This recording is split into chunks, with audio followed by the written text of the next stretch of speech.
Perkenalkan saya Nade Isnedi dari program studi S1 Administrasi Rumah Sakit. Nah, pada kesempatan kali ini saya akan menjelaskan apa saja sih teknik-teknik pengumpulan data untuk membuat satu keputusan. Check it out. Pernahkah kalian mendengar istilah FCD, DLP, dan DLBEC? Mungkin ini masih terdengar asing bagi kita, tapi ini adalah 3 teknik yang fundamental untuk mengubah opini kelompok menjadi suatu data yang konkret. Bersama saya Nadia Isnedi, kali ini kita akan membahas secara singkat bagaimana cara kerja masing-masing metode ini untuk membuat satu keputusan, khususnya dalam konteks perencanaan rumah sakit. Yang pertama adalah FGD atau Focus Group Discussion. Ini maksudnya adalah suatu metode diskusi terstruktur di mana biasanya terdiri dari 6-10 peserta berkumpul untuk membahas suatu opini atau isu permasalahan secara mendalam. FGD ini biasanya digunakan untuk teknik pengumpulan secara kualitatif yang bertujuan untuk memahami persepsi, motivasi, serta alasan dibalik suatu organisasi atau perilaku. Contohnya adalah Rumah Sakit X ingin membuat rencana strategi 5 tahun ke depan untuk mewujudkan rumah sakit yang maju dan berdaya saing.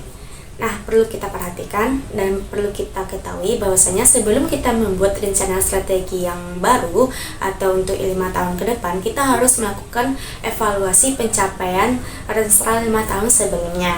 Nah, dengan itu kita bisa mengetahui kekuatan dan kelemahan apa yang harus kita perhatikan, peluang dan ancaman apa yang paling mendesak.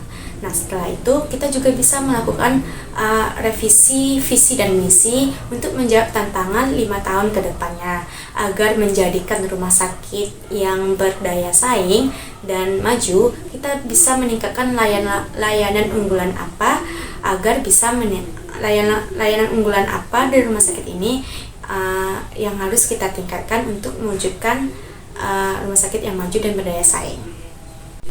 Yang kedua adalah DLP. DLP ini juga merupakan teknik terstruktur untuk berdiskusi, tetapi tanpa memerlukan tatap muka.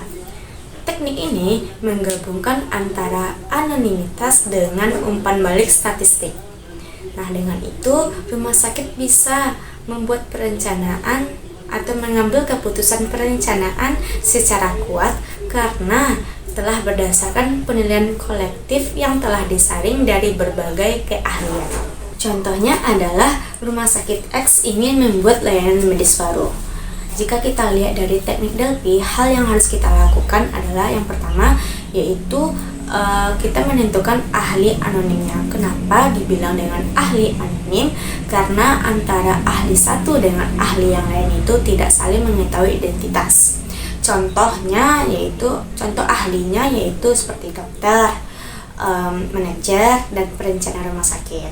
Maka selanjutnya adalah kita memberikan kuesioner kepada ahli dan nanti ahli yang akan membuat atau mengusulkan layanan baru beserta alasannya.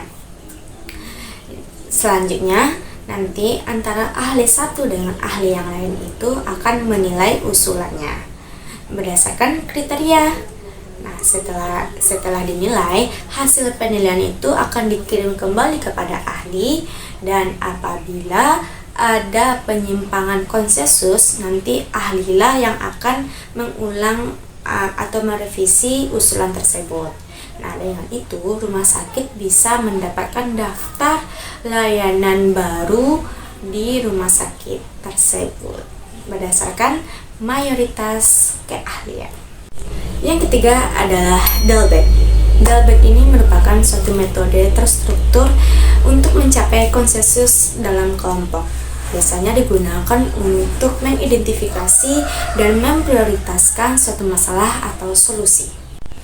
Contohnya adalah Rumah Sakit X ingin melakukan perbaikan mutu dalam pelayanan rawat inap.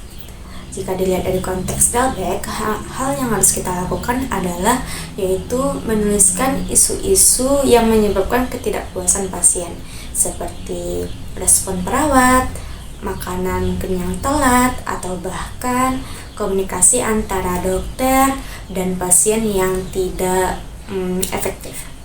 Setelah kita menuliskan, kita harus bisa menjelaskan isu-isu tersebut dan mengevaluasi dampaknya. Setelah itu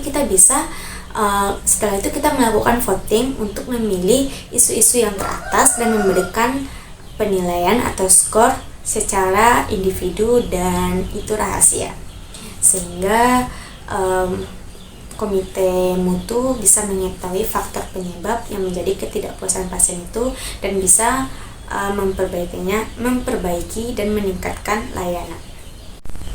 Nah, dengan pemaparan materi tadi kita bisa mengetahui apa itu FGD, apa itu DELPI dan DELBAC beserta contohnya.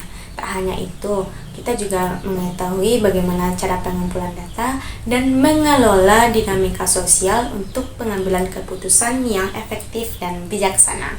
Sekian yang dapat saya sampaikan. Semoga materi ini bermanfaat bagi kita semua. Salah dan hilaf saya mohon maaf. Assalamualaikum warahmatullahi wabarakatuh.